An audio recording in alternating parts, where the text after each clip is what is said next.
এই হচ্ছে আমাদের মার্বেলের কাজ। আজকে এখানে টালি বসলো, এই টালিগুলো বসানো হয়েছে, যত ছাদ সব আছে। নাম অতিক্রম হালদার, আর এটা বসিয়েছে মিন্টু, আমাদের মিন্টু হালদার বসিয়েছে।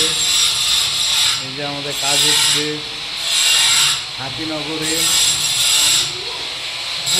হাতিনগরে কাজ হচ্ছে এই বাড়িতে, হাতিনগর বাড়ি, হাতিনগর পঞ্চায়েত, গ্রাম পঞ্চায়েতের পাশেই। এখানে আমাদের হেডমিস্ত্রি দেওয়া আছে, আমরাও আছি, হেডমিস্ত্রিরাও কাজ করছে নিজের। এই সাইডে এই ঘরে মল্লিক করছে হেডমিস্ত্রি। খুব সুন্দর হয়েছে কালিগুলো।